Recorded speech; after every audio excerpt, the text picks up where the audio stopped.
gente vai ilustrar essa mensagem com um texto clássico aqui do livro de Lucas. Lucas 19, do 1 ao 10, versículo 1 ao 10. Essa aqui é a história de Zaqueu. E aí a gente vai fazer assim. A gente vai lendo versículo por versículo e a gente vai abordando alguns temas que tem queimado no meu coração. Amém? Versículo 1. Jesus entrou em Jericó e atravessava a cidade. 2.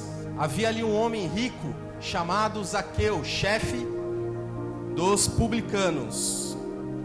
Eu quero explicar para vocês quem eram os publicanos. Os publicanos eram judeus que eram responsáveis por coletar o imposto ali e levar esse imposto até Roma. Então eles já não eram bem vistos pelos seus próprios compatriotas. Além disso, o que acontecia? Eles tinham a fama de serem corruptos.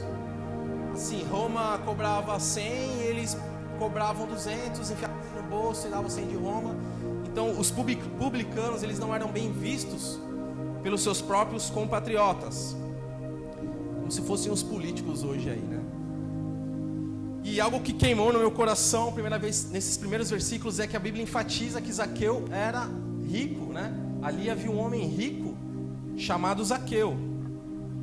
Muito provável que através da corrupção. E a gente vai contextualizar isso mais para frente. Então, muito provável que Zaqueu era rico devido a essa forma de agir dos publicanos. E é o primeiro assunto que eu quero falar com vocês. Uma das piores dores sentidas pelo ser humano é saber que você não pode mudar o passado. É o remorso, é a culpa. Então, saber que você não pode mudar o passado de algumas atitudes que você tomou te gera dor.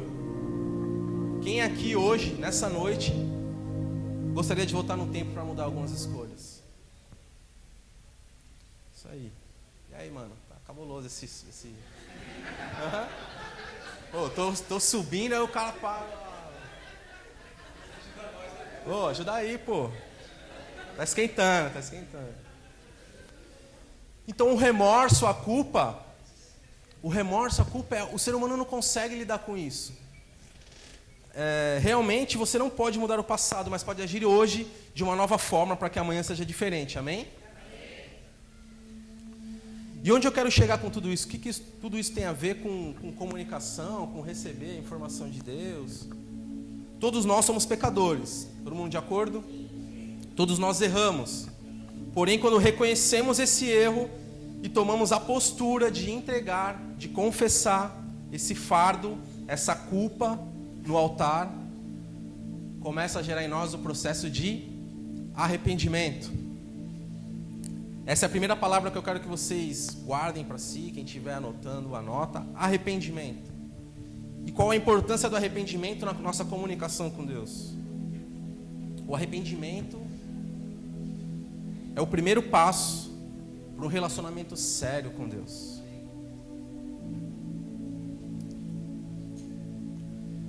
Vamos contextualizar isso no livro de Mateus, capítulo 27, versículo 3. A gente vai agora diferenciar o arrependimento do remorso. Quando Judas, que o havia traído, viu que Jesus fora condenado, foi tomado e devolveu aos chefes dos sacerdotes e aos líderes religiosos as 30 moedas de prata. Todo mundo sabe o final de Judas? Agora, isso é o remorso, esse é o exemplo de um remorso. Vamos para um exemplo de arrependimento. Mateus capítulo 26, versículo 74 e 75. Aqui a gente está falando sobre Pedro. Aí ele começou a se amaldiçoar. Aí ele começou a se amaldiçoar e a jurar: não conheço esse homem. Imediatamente um galo cantou. Então Pedro se lembrou da palavra que Jesus tinha dito: antes que o galo cante, você me negará 3 vezes. E saindo dali, chorou amargamente. Então nós temos 2 atitudes diferentes. 2 traições a Jesus, porém 2 atitudes diferentes. Remorso leva à morte e arrependimento gera vida, amém? Eu particularmente acredito que arrependimento é um dom de Deus. Nós não somos capazes de gerar isso sozinho. E a gente pode tomar como exemplo o Adão no Éden, né? Quando Deus vai lá no Éden, assim que Adão e Eva tinham pecado, tinha comido da maçã, Deus aparece, Deus descobre, Deus já sabe, Deus é soberano. E Adão, o que Adão faz? Foi a mulher que tu me deu, Senhor. Adão não poderia ter falado assim: poxa Deus, eu pequei contra ti, me perdoa, cara, eu estou arrependido. Mas não. Então nós vemos que desde o princípio o arrependimento não é gerado pelo ser humano. A gente precisa do auxílio divino, amém? E por que eu estou falando isso? Põe para mim Provérbios 28, por favor. Como eu falei, arrependimento dos pecados é o primeiro passo para um relacionamento sério, sadio com Deus. Provérbios 28, versículo 13. Quem esconde os seus pecados não prospera, mas quem os confessa e os abandona encontra misericórdia. Então comece a querer essa relação com Deus, essa comunicação, se arrependendo, demonstrando um coração arrependido. Amém? Então a gente já falou sobre arrependimento e remorso. Remorso gera tristeza, como gerou no coração de Judas. E o arrependimento também gera tristeza. Mas o que você faz, a postura que você toma de entregar, de confessar, faz com que o arrependimento nasça no teu coração. E o arrependimento acompanha mudança de comportamento, mudança de mente, a famosa metanoia, como a gente já falou algumas vezes. O pastor David já pregou uma vez sobre metanoia, né, pastor? Foi forte aí o negócio. A metanoia, mudança de comportamento, mudança de mente. Isso é o fruto do arrependimento. Então, o coração arrependido é o primeiro passo para um relacionamento sério com Deus. Vamos voltar para Zaqueu lá. Versículo 3, por favor. Então Zaqueu queria ver quem era Jesus, mas sendo de pequena estatura, não conseguia, por causa da multidão. Quando eu li esse versículo, eu fiquei me perguntando: cara, por que Zaqueu queria conhecer Jesus, mano? Qual o motivo de Zaqueu? Por que ele queria conhecer Jesus? Eu fiquei pensando na vida do cara, né? O cara tinha um cargo legal, o cara era publicano, o cara, tipo assim, era rico, como a própria Bíblia disse, né? O cara devia, sei lá, mano, tem um monte de bem material, um monte de coisa, mas pra mim eu tenho, cara, que ele ainda faltava algo no coração de Zaqueu. E que ele não conseguia achar isso nos bens materiais, ele não conseguia achar isso no dinheiro, ele não conseguia achar isso em cargos, sabe, em altos cargos. E por isso ele queria conhecer Jesus. Zaqueu, ele sabia quem era Jesus, porque ele era um judeu, como a gente falou, os publicanos eram judeus. Então ele sabia quem era Jesus, né? Ele conhecia a promessa do Messias, seus antepassados falavam sobre o Messias. E ele falou: cara, talvez esse cara possa ser o cara que vai suprir o que me falta. Isso leva a gente a falar sobre um assunto, rapidamente aqui para não se estender, sobre como os cristãos são presos a bens materiais, a bens financeiros, sabe? Como os cristãos, a gente vê cristãos aí realmente endeusando, coisas totalmente mundanas, totalmente inúteis ao reino do Senhor. Acabam trocando e procurando, mas assim, é algo, não vou dizer compreensível, mas quando a gente não tem o direcionamento do Espírito Santo, a gente começa a buscar em outros lugares a paz que excede todo entendimento. Mas eu tenho uma coisa para te dizer nessa noite: só Ele pode te dar essa paz. Então, apesar de rico, ainda lhe faltava algo. Mas Zaqueu sabia onde e quem procurar. Versículo 4, por favor. Assim Zaqueu correu adiante e subiu numa figueira brava para vê-lo, pois Jesus ia passar por ali. A segunda palavra que a gente precisa se atentar nessa noite, a primeira foi arrependimento. A segunda palavra que a gente precisa se atentar, que eu quero falar com vocês, é perspectiva. Então Zaqueu, quando sobe nessa figueira brava, ele busca uma perspectiva diferente de Jesus. Ele busca uma perspectiva diferente, um ponto de vista fora do que ele já tinha visto ali. E foi por causa da sua dificuldade, Zaqueu era um cara baixinho, como a Bíblia falou. Foi por causa da sua dificuldade que Zaqueu decide subir na figueira, que por fim acaba chamando a atenção de Jesus. Então Zaqueu tem uma dificuldade física, no caso, porém ele pega essa dificuldade e gera uma oportunidade. Então a perspectiva de Zaqueu é diferente. Tem um vídeo para passar? Solta aí, Klaus. A gente já vai continuar esse assunto. Por favor, dá para trazer um pouquinho mais? Claro, é pra já. Obrigada. Se me permite, a senhora tá bem? Tô. Não tô. É uma longa história. Eu adoro histórias. Eu mesmo sou um grande contador de histórias. O meu marido, o Noé de Nova York. O que está construindo a arca. Esse mesmo. Eu adoro essa história. Noé e a arca. Olha, muitos não entendem essa história. Pensam que fala da ira e da fúria de Deus. Adoram quando Deus fica zangado. Então a história da arca é sobre o quê? Eu acho que é uma história de amor. De acreditar uns nos outros. Sabe que os animais apareceram em paz? Uhum. Ficaram juntos lá. Lado a lado. Assim como Noé e a família. Todos entraram na arca, lado a lado. Mas meu marido disse que Deus ordenou que ele a fizesse. Como é que eu lido com isso? Parece uma oportunidade. Deixa eu fazer uma pergunta. Se alguém rezar pedindo paciência, acha que Deus dará paciência? Ou Deus dará a oportunidade de ser paciente? Se pedimos coragem, Deus dá coragem ou nos dá a oportunidade de sermos corajosos? Se alguém pede que a família seja mais unida, acha que Deus une a família com amor e alegria, ou dá a eles a oportunidade de se amarem? Bom, eu vou correr. Muita gente vai servir. Aproveite.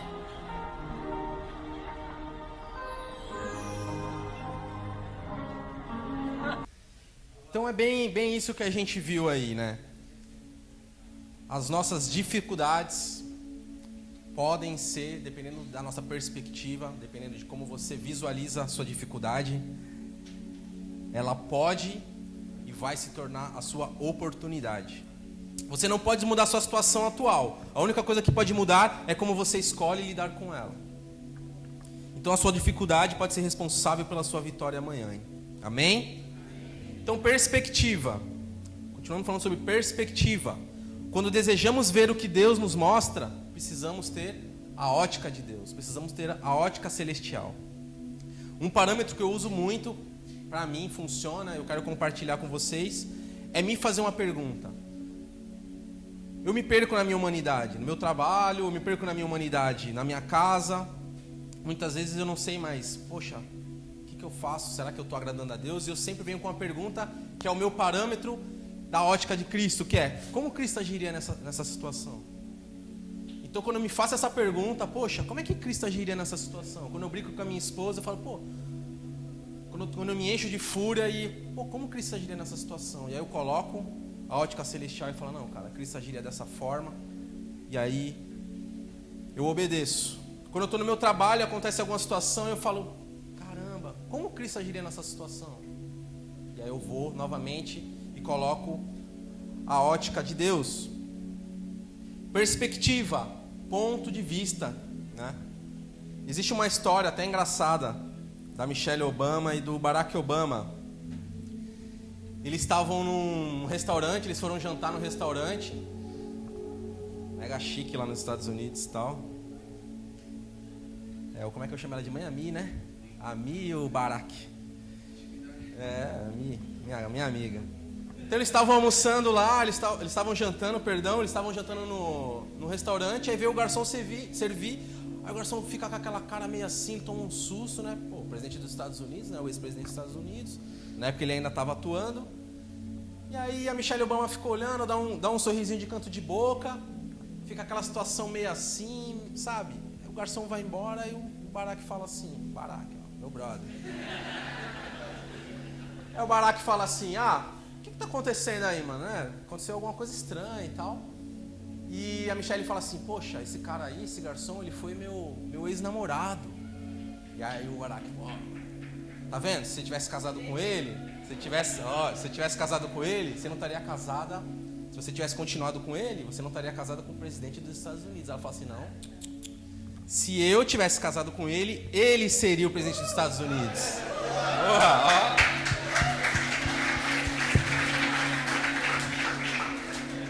Perspectiva, ponto de vista, fora do que você está pensando. Isso é perspectiva. Zaqueu, quando sobe nessa figueira brava, ele busca uma nova perspectiva. E ele usa a sua dificuldade para tomar essa atitude. Se você quer chegar a Deus, veja como ele vê. Tenha a ótica celestial. Essa é a segunda palavra da noite. A terceira palavra que a gente precisa guardar no nosso coração, além de arrependimento, além de uma perspectiva diferente, é expectativa. Essa é power. Expectativa. A expectativa de Zaqueu era extremamente alta. E a gente vai ver por quê. Volta lá no versículo 4 para mim, por favor. Assim correu adiante e subiu numa figueira brava para vê-lo, pois Jesus ia passar por ali. Jesus não estava passando por ali. Então Zaqueu não subiu na figueira brava enquanto Jesus estava passando. Jesus ainda ia passar. Vocês conseguem imaginar quantas expectativas Zaqueu estava no coração? Em cima daquela árvore, já tinha tomado uma atitude, uma perspectiva diferente, e subiu e se encheu de expectativa. Então ele esperava que algo acontecesse, e realmente aconteceu, como a gente vai ler mais para frente. Eu quero fazer uma analogia com vocês sobre expectativa. Eu lembro quando eu era criança e às vezes eu saía com algum familiar meu de carro, e sei lá, minha mãe, enfim, vou no banco ali, eu ficava no carro. Fica aí no carro e tal, eu vou ali no banco e já volto. Pô, nos primeiros minutos era super legal, nos primeiros minutos, que eu ia lá o volante, ficava lá, piloto de Fórmula 1. Mas depois, isso começava a me gerar uma expectativa. Eu falava, pô, cadê minha mãe, mano, que não volta, cara? Eu ficava olhando e ficava procurando e, sabe, não sabia lidar com aquela situação. De uma certa forma, assim é o reino de Deus. Cristo fala para vocês, você é meu filho, me espera, eu vou, mas eu volto. Então a vida do cristão ela deve ser diariamente cheia de expectativa. Cheia, ansioso, nós devemos ser ansiosos pelas coisas de Deus. E aí eu vejo as pessoas quando vêm no domingo para a igreja sedentas, né? Pô, domingo vai ser o charabadai, vai rolar naquela igreja. O fogo vai descer e vai vir um profeta, vai vir falar comigo, eis que te digo. E, cara, sabe o que é isso, cara? Você está se enchendo de expectativa e a coisa acontece, cara. E a coisa acontece. Agora imagina você fazer isso, toda a expectativa que você gera para o domingo, você fazer no teu dia, de segunda a segunda, do teu acordar até o teu adormecer. Imagina tu acordar e falar assim, caramba, hoje é o dia que Deus vai falar comigo, meu irmão. Daqui até o meu trabalho, eu vou pegar um nego na rua e eu vou orar por ele e Deus vai me usar e chegar lá. Meu, imagina, mano. Imagina como seria a vida do cristão, imagina como seria a vida da igreja de Jesus, se todo cristão tivesse a expectativa assim, que nem Zaqueu estava lá em cima da árvore. Cara, Jesus vai passar. Jesus falou, eu vou, mas eu volto. Nós precisamos, a igreja de Deus precisa estar ansiando, totalmente esperançosa, totalmente cheia de expectativa. Então seja cheio de expectativa do seu acordar ao seu adormecer todos os dias, em todos os lugares. E eu tenho certeza que Deus responderá toda essa sua expectativa de uma forma imensurável, amém? Amém. Quando nós ansiamos pelo agir de Deus, ainda falando sobre expectativa, nós estamos demonstrando a nossa fé. Vamos lá para a Bíblia. Hebreus capítulo 11, versículo 1.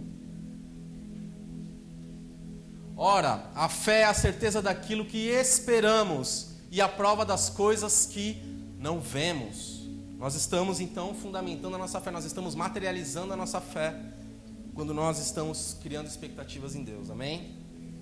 Então a expectativa pelas coisas do alto é a confiança, a esperança nas promessas de Cristo Jesus. Vamos voltar para Zaqueu lá, versículo 5. Quando Jesus chegou àquele lugar, olhou para cima e lhe disse, Zaqueu, desça depressa, quero ficar em sua casa hoje. Então ele desceu rapidamente e o recebeu com alegria. Cara, aqui, esse versículo, o versículo 5, ali quando fala que Jesus chama Zaqueu, foi o capítulo que mais pegou e me quebrou, cara. Quando eu tinha meus 19 a 20 anos, dos meus 20 anos aos meus 25, cara, foram até agora a pior fase da minha vida, onde eu passei por uma crise de identidade tremenda, mano. Tremenda, devido a muita coisa que aconteceu comigo na minha infância, na minha adolescência. E chegou nos meus 20 anos, eu casei cedo com a Kel, não foi esse o problema. Escuta isso não, cara. Não foi esse o problema, não foi porque eu casei cedo. Opa. Meu problema não foi meu casamento, assim. Mas eu casei cedo, eu tive filho cedo, né? Eu casei com 20 anos, com 21 eu já tive o Juan. Cara, enfim, chegou uma época na minha vida que eu não sabia quem eu era, mano. Eu ficava buscando em outras pessoas, em outras coisas. Cara, eu falava assim, meu Deus, cara, mas eu preciso fazer alguma coisa, eu preciso ser alguém, mano. Aí eu olhava assim, eu olhava pro Beto e falava assim, pô, Beto, ó, o Beto usa a camisa xadrez e um boné, beleza. Aí eu ia lá, comprava a parada, ficava nada a ver, né, mano? Tipo, porra, não tem a ver comigo. E eu fazia isso, eu procurava as coisas, procurava ser os outros e não me conhecia, mano. Então eu sofri por essa falta de identidade, né? Eu digo, hoje eu até brinco, né? Eu falo que eu tive a crise da meia-idade com meus 20. Mas quando eu li isso, não dessa vez, em um outro momento, e esse versículo me fez reavivar isso no coração. Existe um Deus que te chama pelo nome. Então existe alguém que sabe quem você é e conhece a tua luta. E quando ele diz para Zaqueu, ei, vem depressa. Zaqueu queria, a gente leu no começo do versículo, né, do capítulo, Zaqueu queria conhecer Jesus. E Jesus já chega e já fala assim, ei, Zaqueu, vem depressa. Em outras palavras,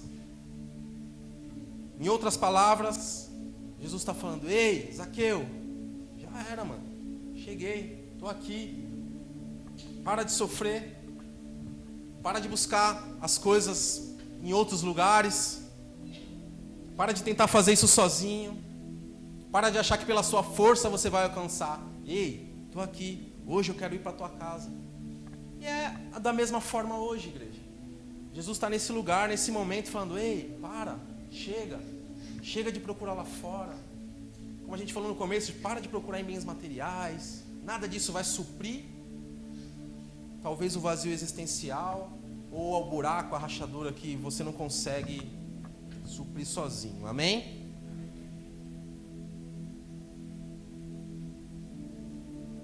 Nós falamos sobre arrependimento, nós falamos sobre perspectiva e nós falamos sobre expectativa. Então, na comunicação com Deus, nós precisamos ter o nosso coração arrependido, precisamos ter uma ótica diferente, uma perspectiva diferente e precisamos ter expectativa, o coração esperançoso. A quarta palavra que eu vou falar nessa noite para vocês é obediência.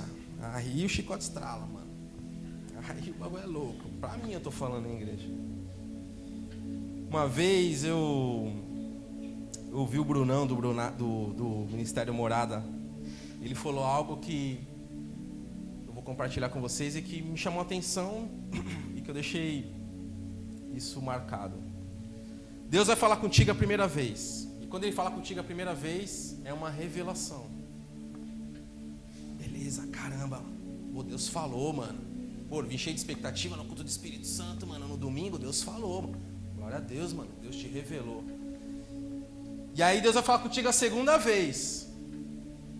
Na segunda vez é confirmação, mano. Ô, show. Aí, pastor, falou e agora falou de novo. Agora o negócio é confirmado. Aí Deus vai falar contigo a terceira vez. E na terceira vez é desobediência.